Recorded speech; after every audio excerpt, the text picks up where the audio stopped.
I didn't know that you could do that. Oh yeah. Okay. Now we. Do you want a mic or? I do want a microphone. Yeah.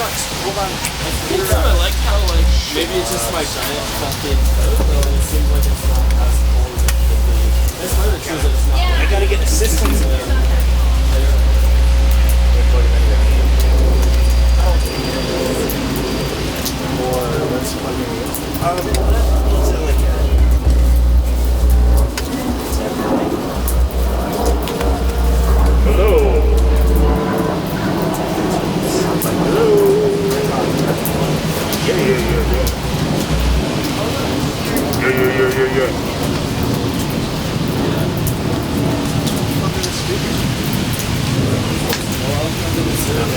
There, that's our problem.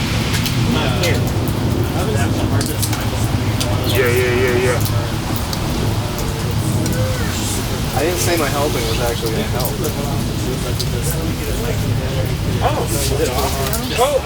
Oh, it needs a computer. That's what I'll be right back. Oh, because that's an interface. Or you can just... Yeah, or the amplifier. Because that's... I already have a friend that texted me on Wednesday saying, hey, my buddy, this is Howard. It's really cool too, I only met her. It'll be ready in just a second. We'll bring out the laptop. It feels so loud, dude. There, it's got it. They didn't help me with recording. It's all recording now. Oh, you know what? Right here. Or right here. We brought that knife in case you wanted to stab anybody. Yeah, run them through yahoo.com. Some of them I took care of the mafia way accidentally. Violent realism never hurt anybody. She wasn't bad, she's still my friend, so I didn't feel all the time. I'm trying to get a piece of cheese. I felt so I felt some anxiety, like the week Oh! I was thinking because I was cool. Yeah. I took a video Yeah. It looks like Oh yeah. Oh yeah. All right, that's a microphone. Okay. You're... Is it working? Yes, it works, but Cool. it's the stand-up comedy ghost. Okay. You wait for me. I'm gonna stop. I'll try to stand it. That Okay. was pretty funny. Enjoyed it.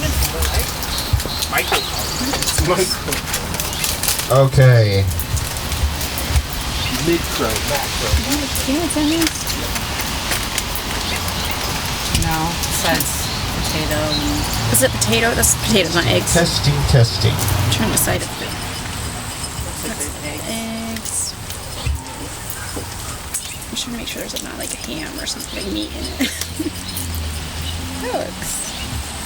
What's the orange bits though? I don't know what those orange bits are. Okay, so I realize there's actually a knife on stage right now, and I have a notebook. I just want to make sure, I just want to quell everybody's fears and tell you right now, this is not a manifesto. Nobody's getting stabbed today.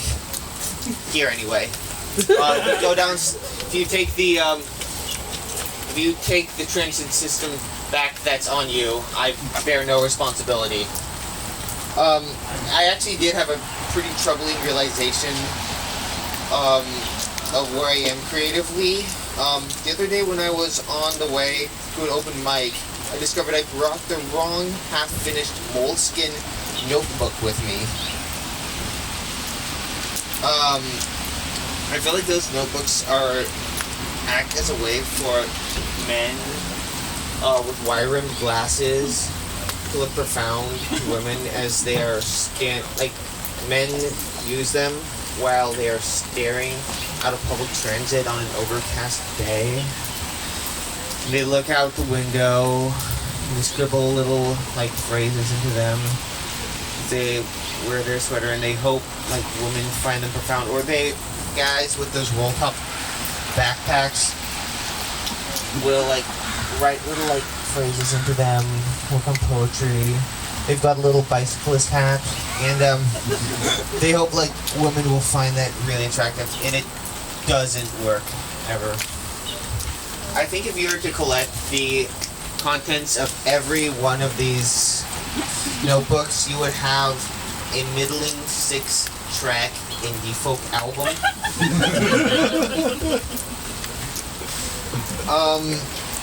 Yeah, I think everyone should be kind of disappointed I still have this. Actually, I don't think it, but I want to be clear why. It's not because I'm not off note. I'm not off note. We have plenty of schmuck comedians with their iPhone.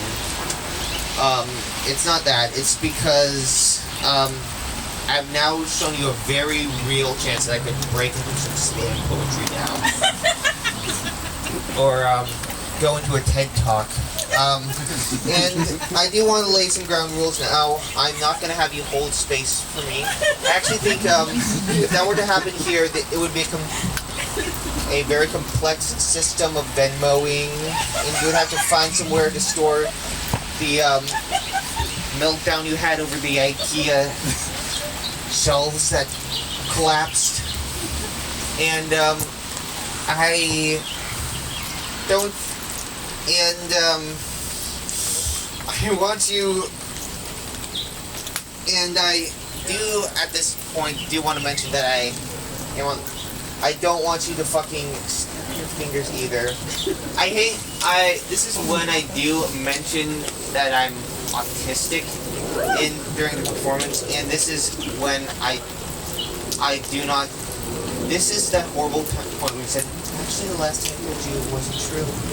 This is what actually happened. And then we start talking about, and this is when it becomes a TED Talk. So we're not going to do that. There is actually something I do need to address here. It is important to me though. And I need you to all listen. I am a creative person. I am not fucking crafty. I am artistic. I see people at work that tell me, oh yeah, I'm making jewelry for my friends right now. I've been like just doing it with my friends, but I'm actually like starting to sell this at I'm starting to sell this at the Sunday Market in Fremont. Been making some like greeting cards too. I don't do that, okay? If I want to show you I love you, I will not make you a scarf. I will make you an unsettling video collage of abandoned grocery outlets. I will roll around the glass for you. I will make you a sculpture made out of pig's blood, soup, and garbage to talk about late capitalism. Because I am an artist, everything I do is fucking useless. There is no utility in what I do, and I will keep it that way. If you want to find a crafty person stuff, you can go on Etsy, you can buy it. They will happily arrange shipping for you. If you want to buy something an artist makes, you will have to go on a badly designed site with some sort of sophisticated Helvetica knockoff font with bad drop-down menus. Okay.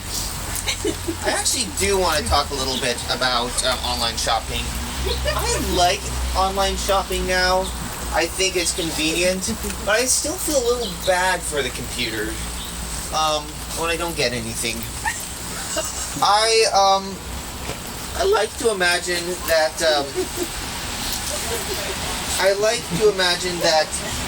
when I feel so bad when I leave my cart empty and I leave the website, because I imagine myself in a 1930s haberdashery. It's sepia toned. There's the shopkeep with those armbands, and he's sweeping up the floor. Says, "Can I help you with anything?" He's like, "Actually, I think I'm good." And I've left my kratom my ironic Edward Cullen t-shirt and my Rogaine in the cart, and I walk out the door, and he stares, and he says, "Well, that'll be right. Come back anytime now." And he just stares off into the dust and looks at the oblivion his life has become, and it fades to black. I just can't bring myself to do that. I feel like it's weird though going to I think it's really weird when people check out at the grocery store and they leave stuff right before. I actually just need to say this just as a public service. Like, this isn't actually that funny. It's just I need to say it. When people are at the checkout and they leave stuff right before the register, I think they're just I wonder what their motivation is. Not leaving it to the giving it to the cashier. I honestly think they're afraid of the person's reaction. They're gonna say, "Oh, guess you really weren't ready for the salmon today, were ya?" So, you come back every time, you still won't take the dumplings. You have one more time, then you can't. Then we're done with you. Oh man. It's really cool handwriting. I've never seen anybody write like that before. Thank you. I'm not a stenographer, but somebody earlier asked me if I was doing a cipher, and going by the knife and this notebook, I do also have to mention that I think there is a very uncanny overlap between serial killer and stand-up comedian. I would cite the lack of empathy, hatred of women. I do want to let people know tonight that I will be going home by myself. I am not going to murder anyone. I do also want to mention, I have seen some of, I actually did go to a staff appreciation event at my work the other day, and I saw, and I was going to do, and I actually, one of the people who's working at the bowling alley, they play Macklemore there, they play Aerosmith's Sweet Emotion, they play Queen's Bohemian Rhapsody on loop. Every time I think I do get a gutter ball every time those come on. I've seen one of the employees there do their stand-up, and I think now my work should be giving me some more EAP, employee assistance therapy after that, because it is so weird doing that. I think it's one of those things that has to get prorated.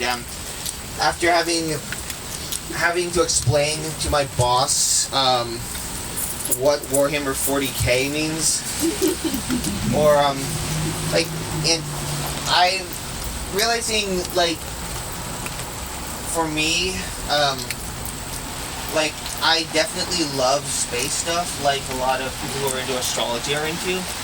I have no right to criticize that, but for me, I just think I'd want to tell people, like, I think I know what your Arcaning, what your Dune house would be, or your Warhammer 40K patch would be. It is kind of an incel astrology that I.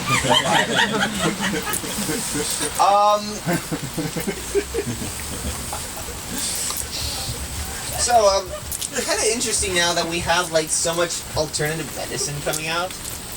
I'm starting to wonder, like, what would the custody rights be in a witchy polycule for when they come up with a homunculus? How does that go?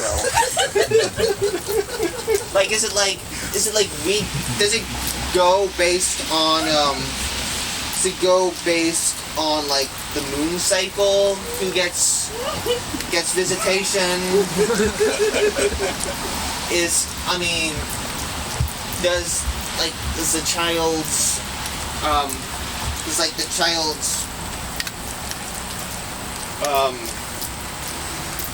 does a child get any say? I mean, what kind of animal archetype they are? What kind of spirit, like what kind of shadow archetype they are? Ooh, I'm bigger of a question. This is really going well. Oh, I'm sorry. I actually do want to say, because it's top telltale. One of the things I think as like a straight person, we should be bringing back no homo. As a straight person, because I think it's like important. Like as a straight guy, I don't want to overstate like my gay credentials. Like, when I say no homo to you, I want to make it clear. I don't want to be performing some gay stolen valor.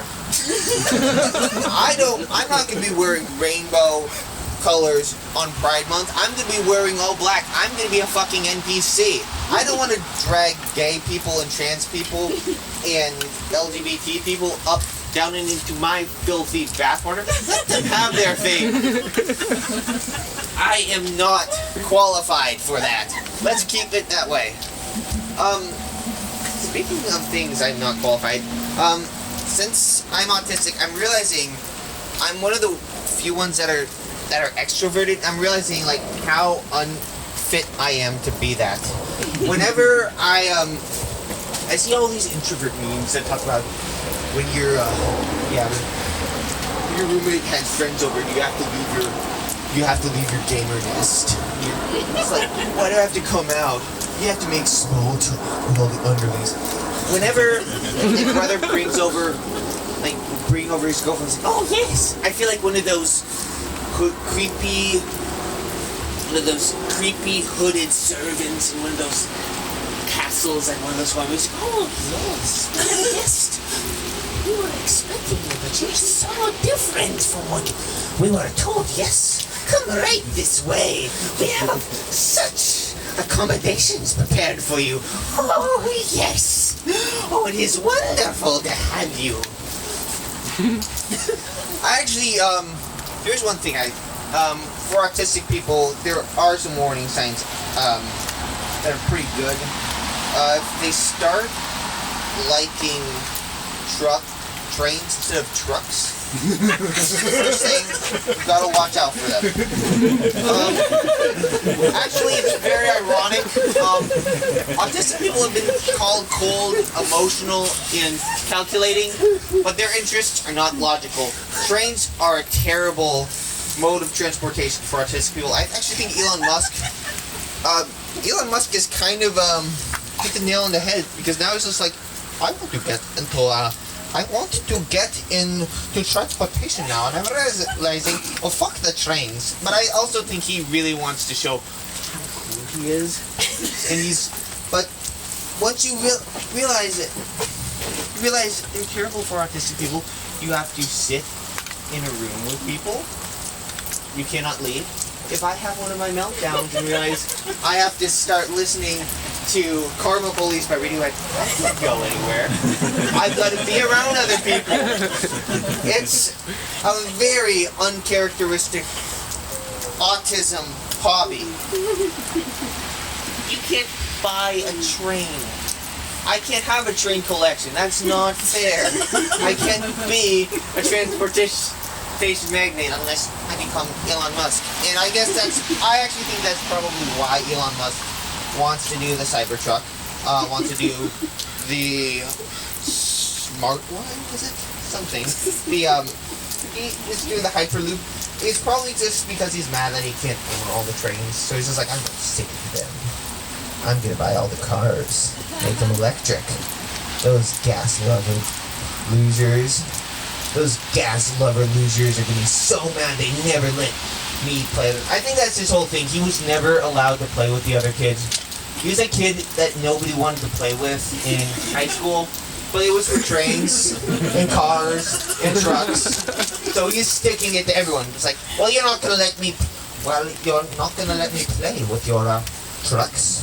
Your trains. I'm gonna make my own trucks. Fuck you. I'm gonna make my Hyperloop. It's going to be powered by air. Yes, that's how it's going to work. Actually, I want to say something like Seattle I'm realizing now that I've lived in Seattle for a while, I've noticed it's kind of interesting how James Bond has never fought any anarchists, but I'm starting to know why.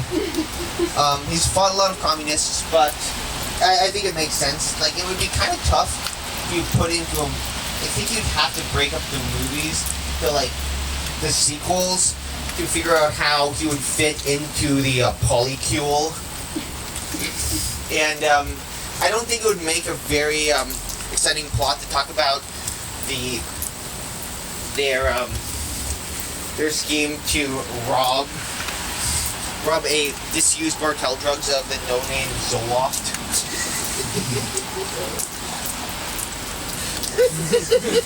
Well, this is going. I actually really like that one. I just.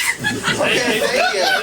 Okay, we actually have a. That was the real knot. Okay, we're having. I love that one too. We're getting. I think it's. I definitely think it's easier to hang out with an anarchist than a communist, because anarchists would be like, oh yes, I'm a techno-primitivist, and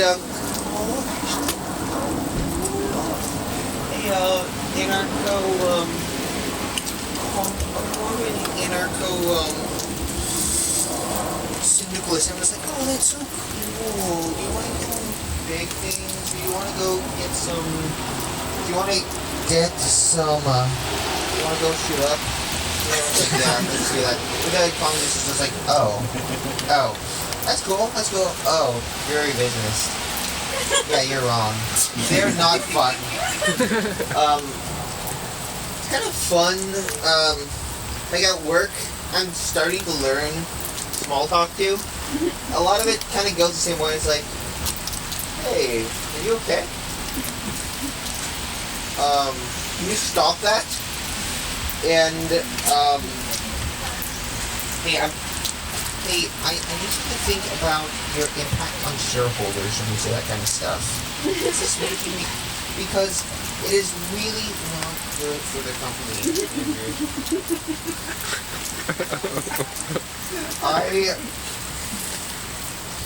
I think there's a I think there is.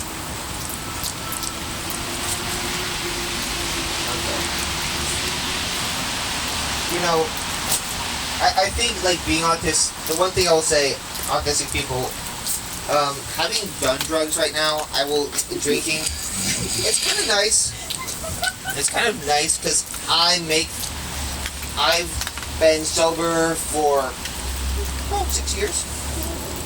Has not improved my behavior anyway. I wake up and I know exactly everything I've done the night before. It's terrible.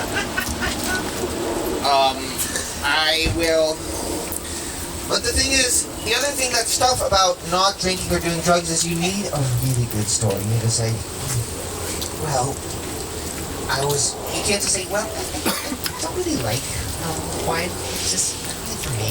It's just kind of nice. You gotta say, well, I was with my lady friend Florence. We weren't really serious, but it was really important. She was important. And we were, we were together for 2 years, and it was a really fucked up situation. But it was some of the best years I'd had in my life. And she introduced me to Tom Waits. Spent a couple of nights at his cafe. Kind of a dark dude, but he was just an amazing guy to have time with. A really funny guy. It was a really messed up time for me. I actually have her tattooed up right here. Demon bitch. I love her. I love her. Time I realized something had to change was when I was hanging out of a window. You know how I got in there? Woke up like that. I was hanging out of a window in some 5th story of a hotel in Berlin. Oh, would have been. It's actually interesting. Shit, man.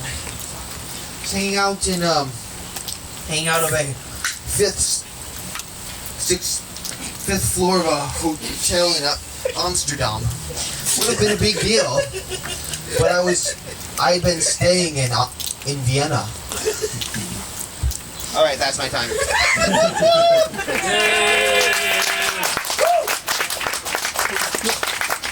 Was it that good? Don't patronize me.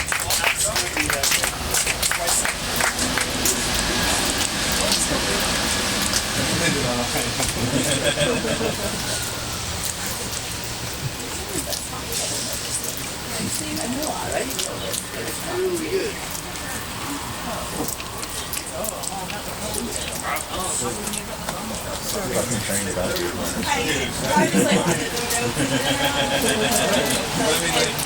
It was so true. Yeah, Very true. I don't know. Yeah, totally. Yeah, it's hard to decide if I should go now or later, but like, You should go yet? well, yeah, I know I'm the next performer, but like, Are you gonna do the lock keys and Do you want Tarbit? to, oh yeah, you're looking at over my shoulder? Yeah. I feel like I'm excited. I should